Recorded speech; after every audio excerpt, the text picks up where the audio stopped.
Assalamualaikum warahmatullahi wabarakatuh. Selamat datang kembali di channel Kisah Seram. Pada kesempatan kali ini saya akan menceritakan sebuah cerita yang ditulis oleh Hari Wijaya. Jika kalian ingin membacanya langsung, kalian bisa kunjungi linknya, sudah saya taruh di deskripsi. Sebelum kalian lanjut ke ceritanya, atur posisi Anda senyaman-nyamannya dan periksa sekeliling kalian.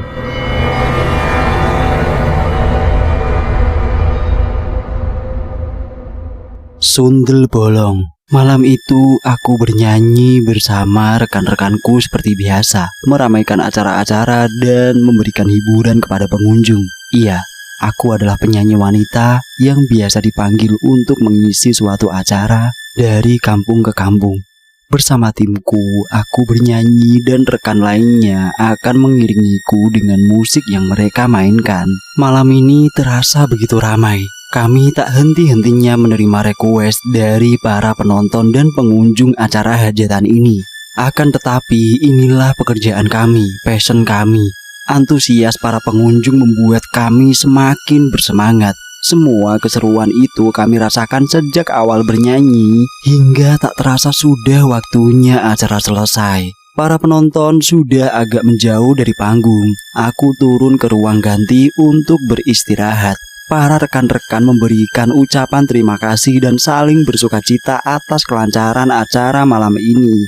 Salah satunya adalah manajer kami, Iwan namanya. Ia adalah manajer yang dewasa dan memiliki kepemimpinan yang baik. Terkadang ia membelikan kami minuman apabila acara berlangsung lancar. Yang hebatnya lagi, ia tidak memakai uang kas, melainkan uang pribadinya sendiri. Karena manajer kami ini sangat menghargai kekompakan tim ini. "Isma, hari sudah larut, mau langsung pulang?" tanya Iwan yang datang kepadaku dari samping. Aku yang sedang melihat ke arah lain pun langsung menoleh ke arahnya. "Iya, mau langsung pulang," jawabku yang kemudian memakai tas. "Menginaplah di rumahku, rumahku dekat kok," ujarnya sambil tersenyum.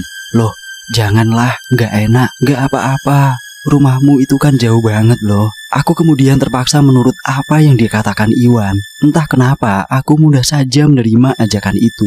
Padahal aku tak pernah semudah ini saat ada laki-laki yang ingin menawarkanku seperti ini. Dalam kepalaku, aku masih mencari-cari alasan yang tepat untuk menolak ajakan ini. Tapi ternyata tidak bisa. Aku tidak menemukan alasan itu.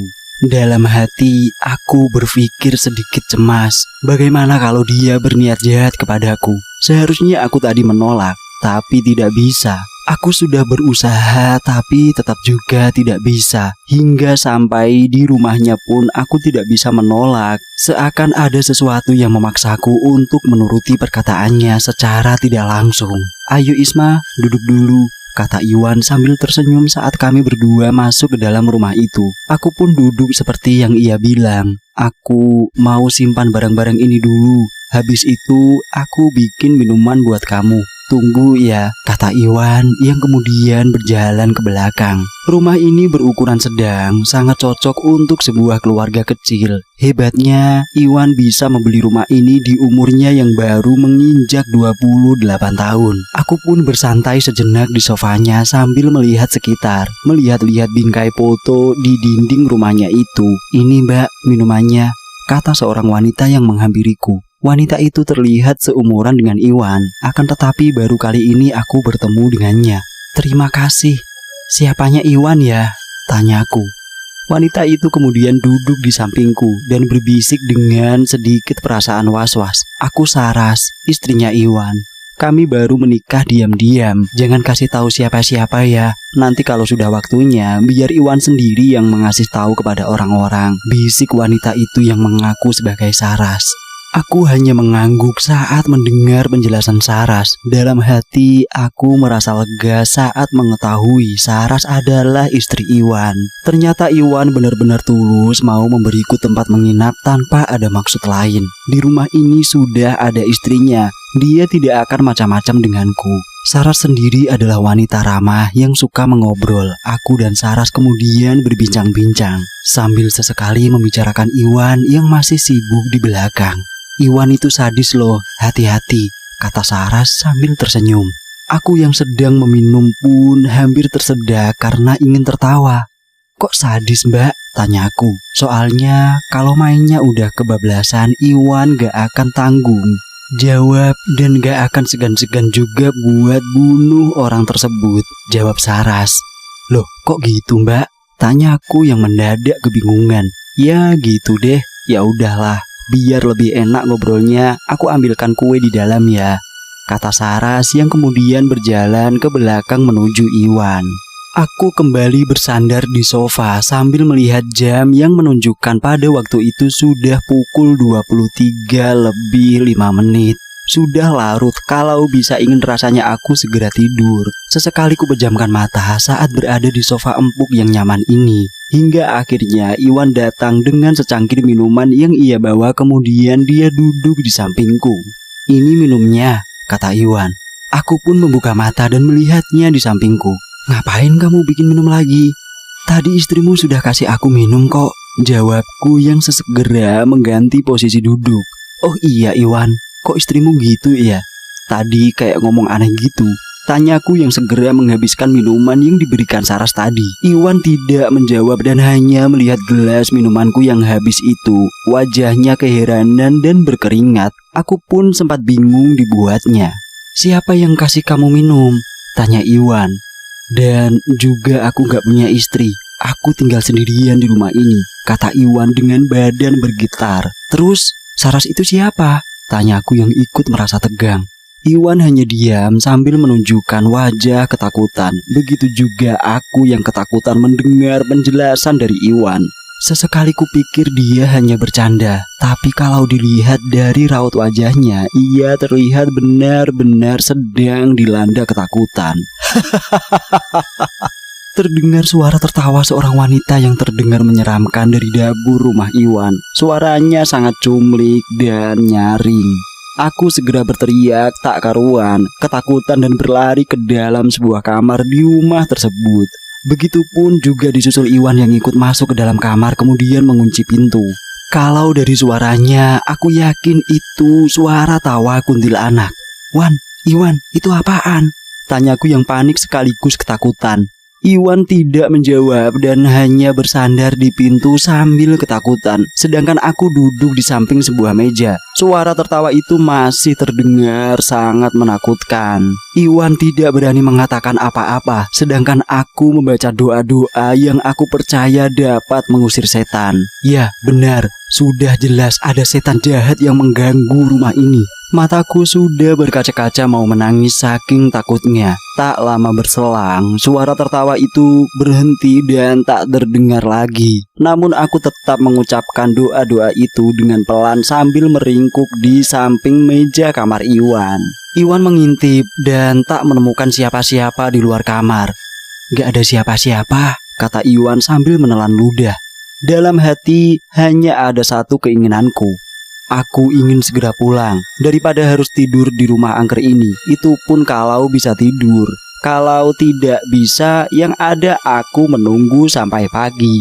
Isma, kamu keluar duluan. Aku jaga kamu dari belakang, kata Iwan yang kemudian membuka pintu kamar yang tadi sempat dikunci. Dasar pengecut. Bilang saja takut untuk keluar duluan. Aku pun memberanikan diri keluar kamar dengan pelan sambil berharap-harap cemas. Berharap tak melihat apa yang tak ingin aku lihat. Setelah aku pastikan aman, aku meminta Iwan membuka pintu depan agar aku bisa segera pulang. Namun ternyata Iwan sendiri masih berada di dalam kamar. Wan, ayo keluar, kataku yang kembali berjalan ke depan pintu kamar. Isma, badanku kaku, kata Iwan yang berdiri mematung di dalam kamar. Saat Iwan tidak bisa menggerakkan badannya itulah aku melihat sudah Saras berdiri di belakang Iwan. Penampilannya berbeda, menyerupai kuntilanak dengan wajah pucat dan menyeramkan. Di sekitar matanya terlihat hitam lebam seperti terkena pukulan. Rambutnya panjang, berantakan dan tak terawat. Aku pun berdiri ketakutan melihatnya. Sekilas jantungku berhenti saking kagetnya. Aku tak bisa berteriak atau mengatakan apa-apa sambil terus menatap sosok Saras itu. Minumnya habisin ya mbak, kata Saras kepadaku dengan nada datar. Kemudian pintu tertutup sendiri. Iwan masih ada di dalam kamar. Tak lama kemudian terdengar suara jeritan Iwan dari dalam kamar. Aku pun jatuh terduduk di lantai di depan kamar Iwan. Lalu pintu terbuka kembali dengan sendirinya. Aku masih duduk di depan pintu kamar dengan badan yang sudah lemas karena ketakutan. Setelah pintu itu terbuka, Iwan sudah tergeletak kaku tak bernyawa di lantai. Mata Iwan masih melotot, terlihat bekas cekikan di lehernya yang membiru. Di dekat Iwan ada Saras yang kembali berubah wujudnya. Kini Saras terlihat memakai baju kebaya sambil menari tarian ronggeng.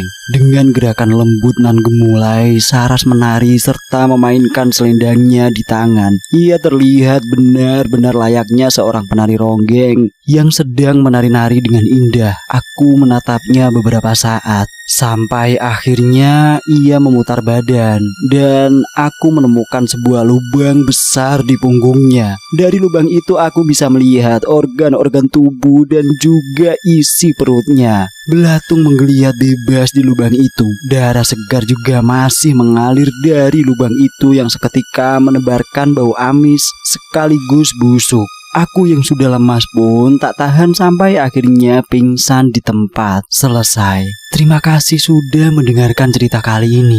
Jangan lupa kalian yang baru bergabung di channel ini, subscribe dan nyalakan tombol notifikasinya agar kalian tidak ketinggalan cerita-cerita terbaru dari channel ini. Dan kalian juga bisa mengecek playlist kami. Di sana kami sudah menyiapkan beberapa rangkuman cerita horor untuk disajikan kepada kalian para pendengar. Sekian dari saya, sampai jumpa di lain kesempatan. Assalamualaikum warahmatullahi wabarakatuh. Salam misteri.